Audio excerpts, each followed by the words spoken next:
Here is Keith Doan, our GM, and his offsider Pepper. One of our players of the day, Nigel Bell, is searching for his 50-year-old dice and testing them out to see if they've still got their magic. Welcome to Role-Playing Eldoria and our love of storytelling. Today's game is set in Sard, a country of Eldoria. It's particularly set along the spiny mountain ridge, along the coast there, in the Sorrel Valley. In this valley, there's a very special inn called the Tipsy Tinker. Tipsy Tinker, Episode 1, is their room at the inn. Yeah, we get you to briefly outline what your characters are. I'm starting with Alex. Yeah, I'm Haboot. I'm a roaming chef looking to discover new spices and new recipes. And what character class is the roaming chef? A rogue. A rogue chef, okay. I'm Adam Woski. I'm a hunter.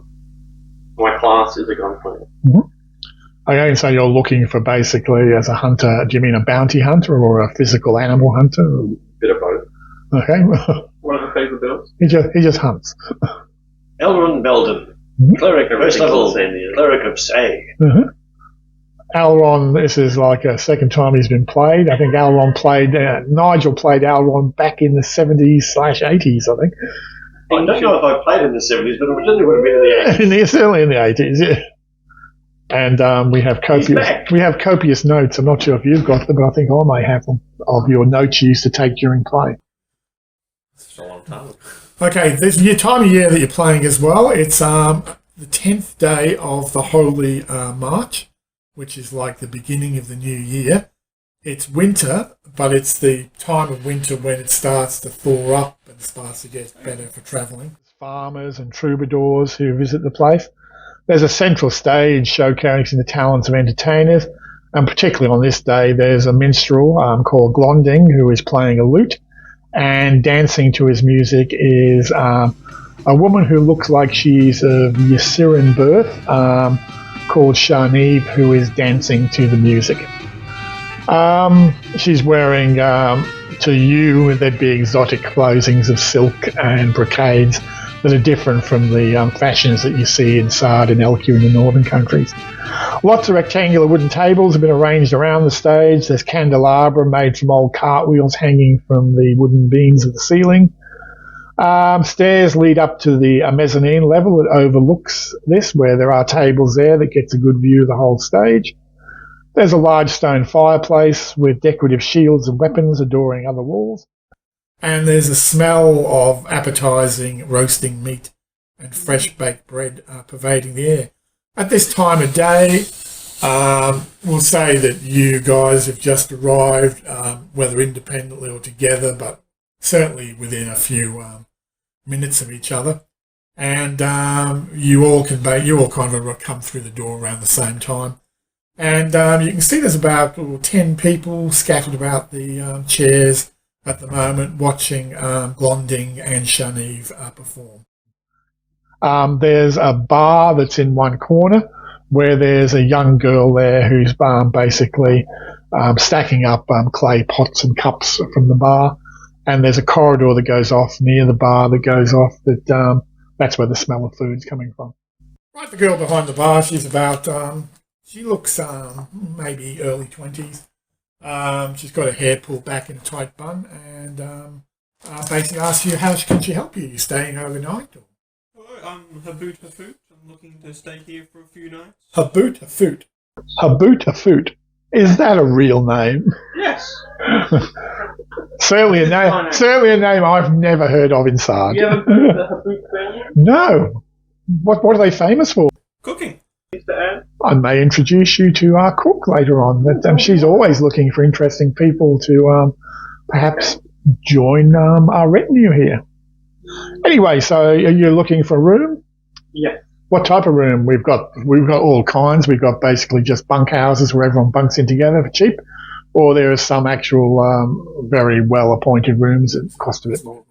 I'll do a bunkhouse for little old me. Okay, that's she tells you it's just up the stairs, and you'll be able to see them. There's two going off from there, the stairs there near each other, and basically that will cost you. For how long do you want to actually book in for? 2 nights for now. We'll see how 2 nights. Okay, basically if you want to pay up in advance, and that will be 10 silver pieces. Coins there. Is there food with it? There's basic food. There's like bread, cheese, things like that. If you want any of the more lavish meals at night, that's additional. Usually about 5 copper pieces. That's right, just live on cheese. Mouldy cheese. That's all you need. If you say so. The mouldy of the battle. And you good sir. You are human, are you, Cal? Yeah. Cheapest rooms you have. Cheapest For a rooms? couple Well, of that nights. would be if you want to bunk in with this gentleman who's come here as well.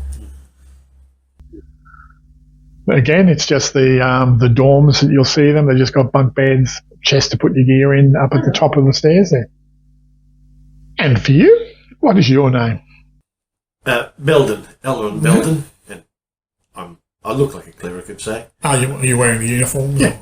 Well, certainly she bows to you, recognising she does recognise that it's a clerical uniform of Say. We used to have some of Say travellers who used to go through these mountains because there are some old temples high in the escarpment.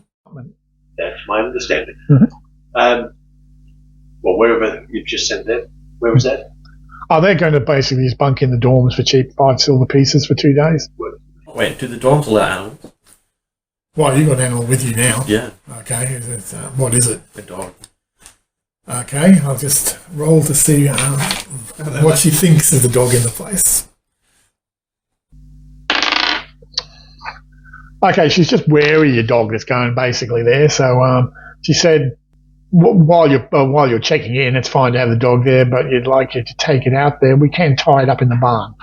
Tie it up in the barn. Yeah. Can I stay in the barn? You can stay in the barn if you want. Alright. I like it. That'll basically cost you just a copper piece to stay in the barn. Yeah, it's fine by me.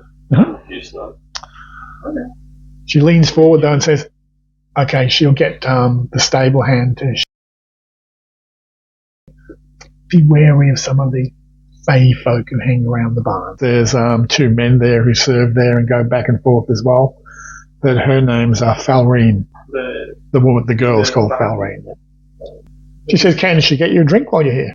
Yeah, I'll have a light ale, please.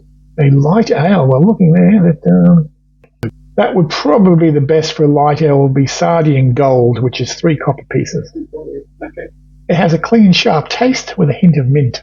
Ooh. Minty. Everything is minty. A drink for you, sir? Was that Tuck, was it? No, that was actually ale that's got mint in it. Ale. Yeah. Interesting ale. They said the house brew is Tinker's Gold, that's brewed here.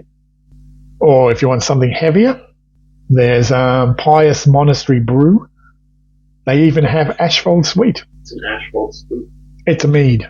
And you can't go past Sardian Victory either, which has an earthy, bitter taste.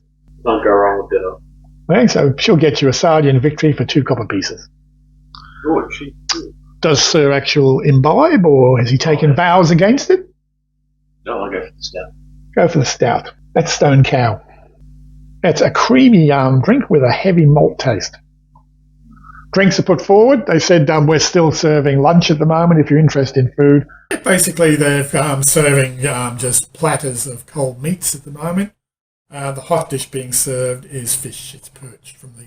I have the assortment of meat. Just as they usually have a bigger selection, Farlene explains, but being winter, their stocks are running low. So fish and the cold seasoned meats that stay long in the larder. You see basically just coming, you had a scene from around the barn room, there's a very short person that looks gnomish who's there. She's got very leathery skin, she's an older woman, and she's carrying like a platter next to her right that's got a lot of pies that are on it. She disappears down the corridor, going away from the main bar there. Also behind you at the moment, the set that Sharnive was dancing to is finished. She's sitting there talking and laughing with some people basically near the stage, while Golding, the bard, he's kind of tuning some of his instruments. He's got a Celtic harp he's bringing Thank you for watching episode 1 of Roleplaying Eldoria. It was an interesting session. I think all GMs would find this, that when you first start a game, it takes a little while for the characters to warm up. I think I've found it in things like Star Trek and different sitcoms, but just the characters take a while to sort of gel and the people to work out how they want to play that. Keystone was working really hard as a GM, trying to get the characters engaged. The next session, things get a little bit more interesting. It's called Do You Want Salt with That? Thanks for watching Roleplaying Eldoria, and please subscribe if you can.